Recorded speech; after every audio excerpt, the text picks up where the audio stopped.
All right, people, listen up. This isn't your typical here's some gaming news type of deal. This is huge. We've got some major updates that you absolutely don't want to miss. So grab your snacks, get comfortable, and let's dive into the biggest stories shaking up the gaming world right now. Question of the day. Do you think some of the Game of the Year nominations were snubbed from games that truly deserve to be in the spotlight? Or do you think the current nominees have earned their place in recognition? Let me know your thoughts in the comments, because we're diving into this topic later in the video. Trust me, I've got some thoughts on this, and you're not going to want to miss it. Oh, and one more thing. Do you think we'll finally get that sweet GTA 6 trailer too soon? Or is Rockstar going to keep us hanging, slowly torturing us until, I don't know, 2030? Okay, enough with the shenanigans. Let's get into the first big story of the day. Black Myth Wukong just dropped a major patch, and it's packed with fresh content to keep us hooked. Ready to go head-to-head with your old foes? Let's talk about the Keeper's Shrine challenges, Journeyer's charts, and what's happening on the performance side of things. Shrine challenges. Are you ready for a rematch? The action kicks off with the Keeper's Shrine challenges, which unlock after you've completed the game once. There are two new modes, Return of Rivals and Gauntlet of Legends. So, what's the deal? In Return of Rivals, it's all about those one-on-one fights. Pick your difficulty, there are 3 levels, and challenge your former enemies to a duel. Feel like you've got something to prove? This mode's for you. Meanwhile, Gauntlet of Legends throws multiple returning enemies at you, some with brand new moves. Here's the twist. The difficulty is based on customizable curses. Beat the gauntlet and you'll walk away with rare treasures. Just make sure you've already taken down these foes in the main game. Otherwise, the challenges won't unlock. How does that sound? Are you itching for a rematch? Or is this the kind of challenge that makes you sweat just thinking about it? Now for something that'll keep your journey organized. Journeyer's charts. These are more than just maps. They're your trusty guide to the world of Black Myth Wukong. You'll unlock these after meeting the Keeper in Blackwind Mountain, and from there, you can buy additional charts for each territory at shrines. As Game Science puts it, let the chart chart the journeyer's journey. Honestly, how poetic is that? So, what do you think? Are you the type of player who loves exploring every corner, or are maps just something you glance at when you're lost? Now, let's address the elephant in the room, performance improvements. If you're on PC, you're in luck because memory leakage issues are getting patched up. Unfortunately, there's no official word on a PS5 or Pro-specific patch, but players on the Pro are reporting significant improvements, even without one. Apparently, the console's Ultra Boost mode stabilizes frame rates and cleans up the variable resolution issues. Now imagine this. If Game Science unlocks the frame rate in balanced or fidelity modes, the game could potentially hit 60 to 80 frames per second. Dare I say even 120 frames per second in performance mode? How cool would that be? But for now, we'll have to wait and see. So, are you diving back into Black Myth Wukong for these new challenges? And if you're on PS5, have you noticed any performance boosts? Let's talk about it. So, here's the deal. Apple and Sony are teaming up. They're working on making the PlayStation VR 2 controllers compatible with Apple's Vision Pro headset. Sounds like a big move, right? The idea is to give Vision Pro users a more immersive experience, especially when it comes to gaming. Imagine using Sony's high-quality VR controllers instead of relying on Apple's current setup, which has been, let's just say, not very gaming-friendly. Here's why this matters. The Vision Pro is a beast of a device in terms of tech, but it's been criticized for lacking proper gaming options. And no real controllers? That's a big miss. By adding PSVR 2 controller support, Apple's hoping to fix that. It could make gaming on the Vision Pro way more appealing, giving users more precise and responsive controls. It's a smart move. But here's the kicker. This isn't just about gaming. Apple wants these controllers to work for other things too. Picture this. You're editing a video in Final Cut Pro or working on a design in Photoshop. With these controllers, you could get super precise. It's not just about fun, it's about productivity, too. Apple's clearly aiming to make the Vision Pro a multi-purpose device. Now, let's talk strategy. This is a big push from Apple to make the Vision Pro more versatile, not just a niche VR headset. They want it to appeal to gamers and professionals. But for this to work, the integration has to be smooth. Like no glitches, no awkward compatibility issues. And let's be real, even with great hardware, it's all pointless if there aren't good games or apps to go with it.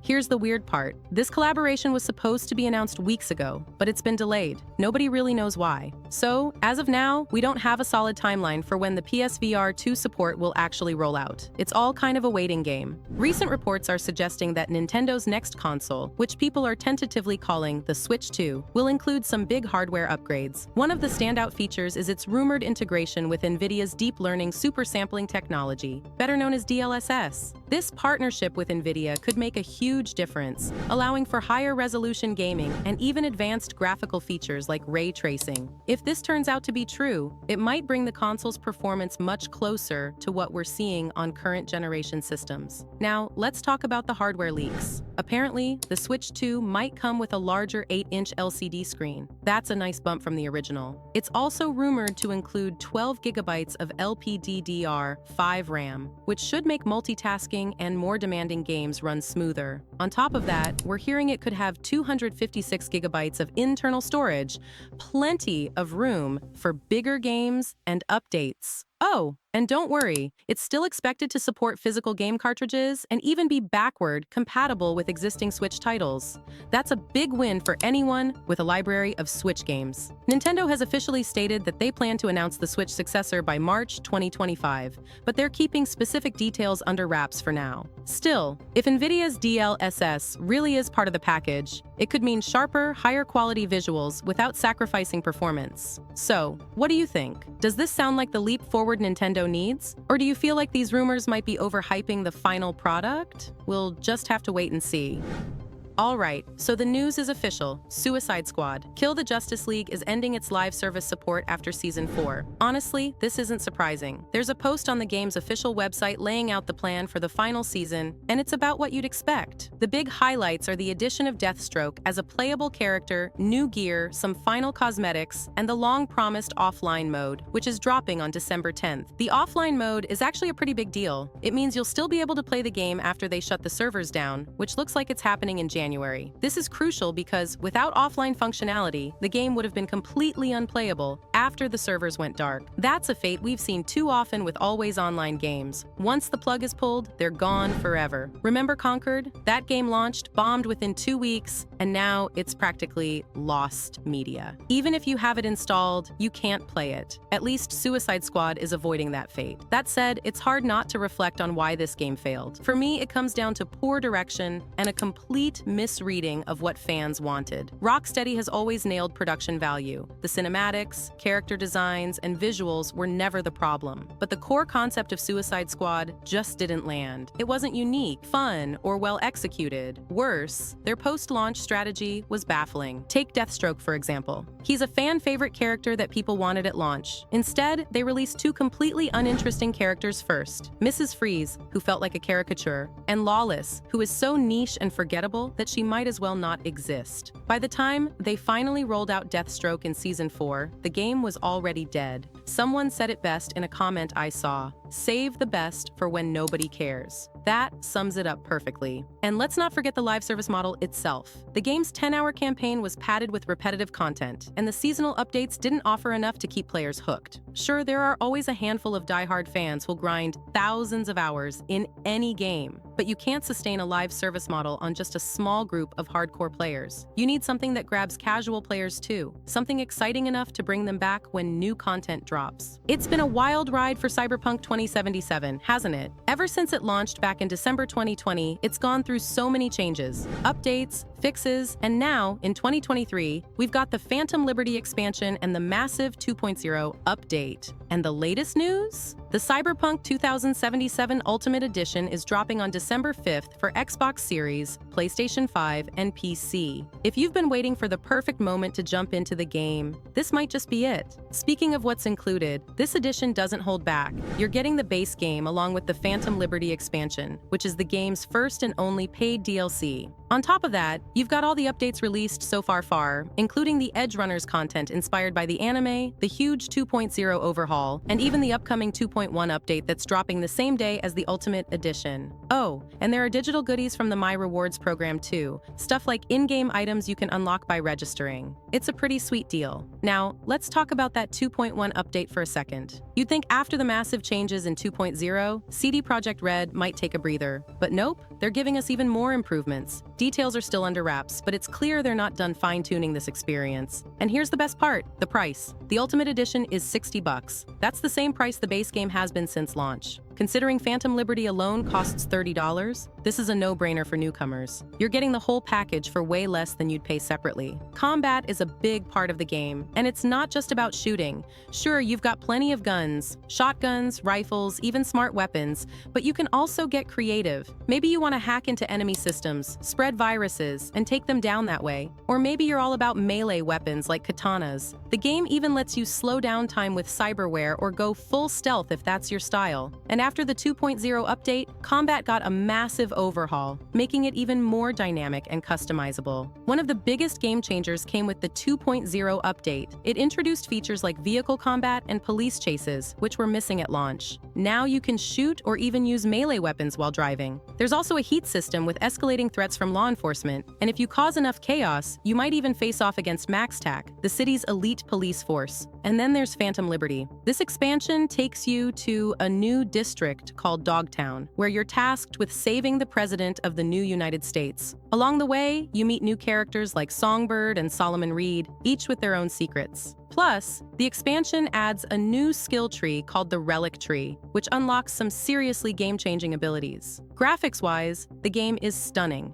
On PC, it supports 4K resolution and 60 frames per second, with full path tracing if your hardware can handle it. On consoles, you get two modes: Performance, which runs at 4K and 60 frames per second, or Ray Tracing, which gives you 4K at 30 frames per second. So, is it worth it? If you're a newcomer, absolutely. With around 60 hours for the main story and another 20+ hours for Phantom Liberty, there's plenty to sink your teeth into. And for completionists, you're looking at over 100 hours of gameplay. So there's this new game called Ananta, and everyone's been talking about it lately. It's an open-world urban RPG by NetEase Games and Naked Rain, set in this crazy anime-style city called Nova City. On paper, it sounds like a dream. Chaotic streets, quirky characters, and tons to do. But, there are some things that make me pause. Let's break it down and see what you think. First off, let's talk gameplay. So it's an open world setup, and you can pretty much roam around Nova City however you want. The city itself isn't just a pretty backdrop. It's packed with things like libraries, nightclubs, and even paranormal hotspots. You're not just running missions, you're solving mysteries, exploring the madness, and getting into what they're describing as high-octane combat.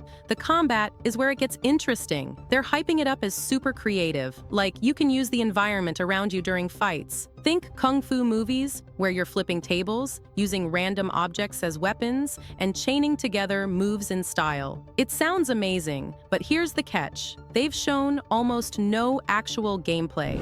Most of what we've seen are cinematic trailers, which always look cool, but you know how that goes. It's easy to make things look fluid and epic in a trailer. The real question is, will the gameplay actually feel that good, or will it end up being clunky? What do you think? Does that kind of combat sound fun, or could it get old fast? Then there's the story. You play as an agent for the Anti-Chaos Directorate, yeah, ACD, and your job is to figure out what's causing all this insanity in the city. But it's not just your usual urban chaos. It's like racing toilets, ghostly happenings, and complete madness. On top of that, there's a personal mystery tied to your character. So it's not just about saving the city, it's about figuring out your own story too.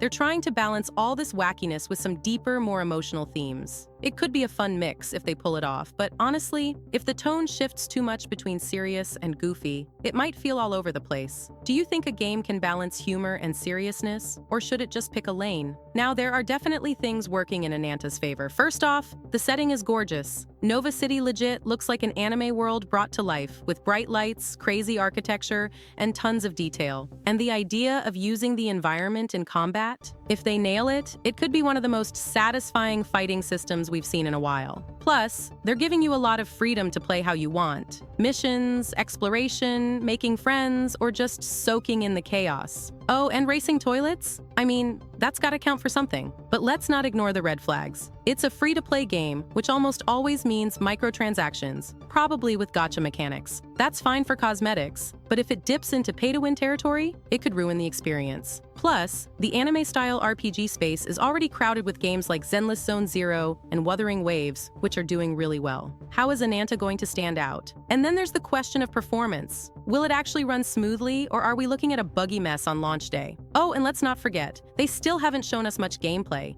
Without seeing how it actually plays, it's hard to trust all the hype. What's your take on free-to-play games? Do you think they're fair, or do they always feel like they're just out to grab your wallet? So, where does that leave us? Honestly, Ananta feels like a coin toss. It could either be this amazing, fresh take on the genre, or it could be one of those games that look cool in trailers but fall flat in execution. The ambition is definitely there, but the reliance on microtransactions, the lack of gameplay footage, and the competition it's up against make me skeptical. Personally, I'd wait and see how it's received at launch. But if it turns into another overhyped game with flashy trailers and shallow gameplay, well, we've all been burned before, haven't we? What about you? Does this sound like something you'd try, or are you already getting too good to be true vibes? NetEase has announced that Marvel Rivals attracted 10 million players in just 72 hours. With 8 maps at launch, 3 game types, a bevy of amazing cosmetics, and a bombastic premise that perfectly suits a comic-inspired hero shooter, Marvel Rivals has made quite the impression on launch day. But the biggest highlight of Marvel Rivals launch is undoubtedly the game's extensive roster, letting players take control of 33 iconic Marvel heroes and villains. So, have you checked out Marvel Rivals yet? I'm kinda torn on it. It's fun, don't get me wrong, but there's definitely some stuff to talk about. First off, the good stuff. The game looks amazing, like the visuals are top tier, and it runs so smoothly. It's one of those games where you just jump in,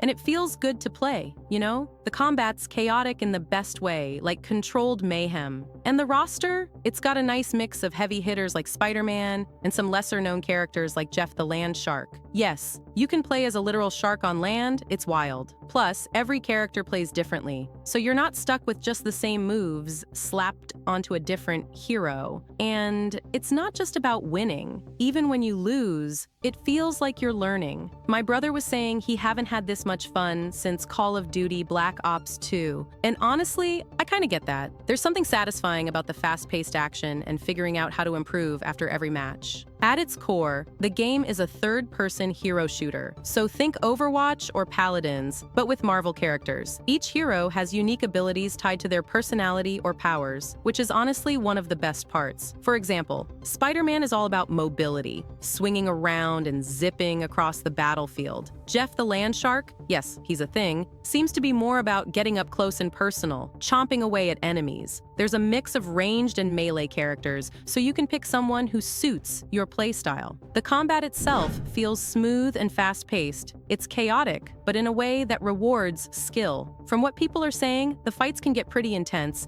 and using your hero's abilities strategically is key. It's not just about shooting. There's a lot of room for creative plays. What's cool, the abilities feel impactful and true to the characters. Spider-Man's webbing, for instance, isn't just for mobility. You can use it to disrupt enemies. The maps seem designed to complement different abilities, with vertical spaces and interactive elements. What you really need to know that this is very much a team-based game. You'll need to coordinate with your team, whether that's supporting, attacking, or controlling the battlefield. There's a clear rock-paper-scissors dynamic where certain heroes counter others. It adds a layer of depth because picking the right hero for the situation can turn the tide of a match. But here's the thing, balance is still an issue. Some characters are overpowered, and if the other team has one of them, it can feel like an uphill battle. For example, Spider-Man is really popular, and it sounds like his mobility and damage output might need a nerf.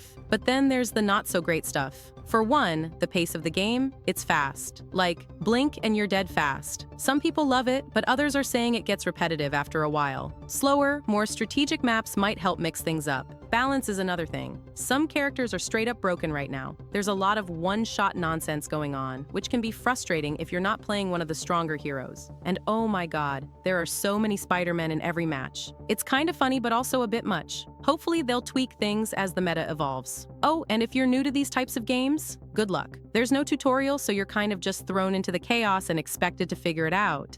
It's fine for experienced players, but if you're a newbie, it might feel overwhelming. The Game Awards 2024 is happening on Thursday, December 12th, and I've got to say, I'm feeling pretty torn about the nominees this year. The lineup is stacked, but there are definitely some choices that make me pause. Let's break it down. Starting with a no-brainer, Astro Bot feels like a celebration of gaming itself. It's a platforming masterpiece and a love letter to PlayStation PlayStation, but it also captures something universal about gaming as a whole. Honestly, if this doesn't win Game of the Year, it's gonna feel like a major upset. It's the kind of game that just screams gaudy material. Next, we've got Metaphor ReFantazio from Atlas, the creators of Persona. Expectations were sky high for this RPG, and somehow it managed to deliver beyond what anyone thought. It's gorgeous, narratively rich, and came out late in the year, which gave it that surprise, last-minute contender vibe. Could it win? Absolutely. It's a very real possibility. Here's an interesting one, Black Myth. Wukong absolutely blew up, especially in China, where it set massive sales records. It's visually stunning and reviewed well, but not quite at that jaw-dropping level you'd expect for a Game of the Year winner. Still, it's on the list, and that says a lot. Can it win? Maybe, but it's got tough competition. This one's a bit divisive. Balatro is a unique card game that became a sleeper hit over the year, and while it's great to see a smaller, innovative title make the list, it feels like it might have taken a spot from a more deserving game. Does it belong here? Some would argue yes for its originality, but others, myself included, feel like its place on the list comes at the expense of bigger titles. Now let's address the elephant in the room. The decision to allow DLC and expansions to compete for Game of the Year stirred up plenty of controversy. Shadow of the Erdtree as DLC for the massively acclaimed Elden Ring was always going to be a strong contender. But here's the thing, its nomination feels like it bumped other full games off the list. Sure, it's great content, but should it really compete with standalone titles? That's the big question. Here's where things get frustrating. Helldivers 2 and Tekken 8, two phenomenal games, were left out of the nominations. Helldivers 2 shattered expectations when it launched, proving Sony could nail the live service model. And Tekken 8, with a 90 metascore, it should have been a lock. But instead their spots seem to have been taken by Balatro and Shadow of the Erdtree. That stings. A lot. If I had to pick, it's likely down to Final Fantasy VII Rebirth and Black Myth Wukong. Both have the fan base, the polish, and the global appeal to take the win. But I can't shake the feeling that Astrobot or Metaphor ReFantazio could sneak in there too. What do you think? Did Balatro and Shadow of the Erdtree deserve their spots? Or were Helldivers 2 and Tekken 8 robbed? Either way, this year's awards are going to spark some serious debates. Let's see how it all plays out. Assassin's Creed Shadows launches on February 14th, 2025, and I couldn't be more hyped. Ubisoft has been giving us glimpses into the gameplay, and this week we're diving into the combat system. Last time, they broke down stealth, but now we're getting a full rundown of how you'll fight as Samurai Yasuke and Shinobi Naoe. Spoiler alert, it looks incredible. Charles, the game's director, joined the conversation to give us even more insight into how this system works. So let's break it down. Quick note, all footage comes from a work-in-progress build, so the final product could look even better. Ready? Let's go. Combat in Assassin's Creed Shadows is all about flexibility and style, and the character you choose, Yasuke or Naoe, plus the weapon in your hands, dramatically changes the experience. Light attacks are quick, fluid, and reliable for dealing small amounts of damage. Great for speed, but don't get too comfortable. Some enemies can power through them. Heavy attacks pack more punch, dealing big damage and even staggering enemies, giving you room to breathe. Then there are posture attacks, charged versions of light or heavy strikes. These can break an enemy's guard and deal devastating damage, but timing is key. Charles even mentioned that enemies will try to interrupt these moves, so you've got to stay sharp. Mixing light, heavy, and posture attacks is the way to create complex combos that look as good as they feel, and when an enemy enters a vulnerable state, say after a perfect dodge, it's game on. This is your moment to deal maximum damage with a counterattack or even an ability. It's incredibly satisfying. Defense with style. Defense isn't just about surviving, it's about style. Yasuke and Naoe each have unique defensive abilities to match their personalities. Yasuke's parries are straight-up samurai, firm, direct, and built to knock enemies back. Naoe, on the other hand, deflects attacks with elegant sidesteps, pivoting to expose an enemy's flank. It's graceful but riskier, as it can leave her open to surrounding foes. Oh, and Yasuke can block incoming projectiles like arrows and kunai, which makes him feel like an unstoppable force. The subtle differences in how each character handles combat really make them feel distinct. Skills, abilities, and mastery. Your journey isn't just about surviving, it's about evolving. Throughout the game, you'll unlock skills and abilities that let you tailor combat to your playstyle. Active abilities, like gap-closing strikes or armor-breaking moves, are the flashiest and most powerful tools in your arsenal. They're all about timing and precision, and when used correctly, they can completely turn the tide of battle. There are also passive skills, which quietly enhance your combat efficiency. Things like faster adrenaline regeneration, longer time dilation, or a basic health boost. Combine these with the mastery system, which rewards you with points to level up your favorite weapons. And you've got an incredibly deep progression loop. The weapon variety in Shadows is staggering. Yasuke's long katana and kanabo are perfect for delivering devastating blows, while his naginata offers incredible crowd control. On the flip side, Naoi's Kusari Gama is built for keeping enemies at bay, while her Tanto and Hidden Blade combo is all about lightning-fast precision. Each weapon has its own unique abilities, making experimentation a must. Enemies with personality. The enemies in Shadows aren't just cannon fodder, they've got personality. From opportunistic outlaws to fearsome samurai daisho guarding military castles, every encounter feels distinct. Learning their patterns and exploiting their weaknesses will be crucial. And let's not forget about Guardians, the elite samurai reinforcements with their striking white manes. They look like bosses even before the fight starts. Why I'm hyped. Every bit of info we're getting about Assassin's Creed Shadows makes it look like one of the most ambitious entries in the franchise. The combat is stylish, the variety is insane, and the level of depth they're building into both characters and gameplay is just incredible.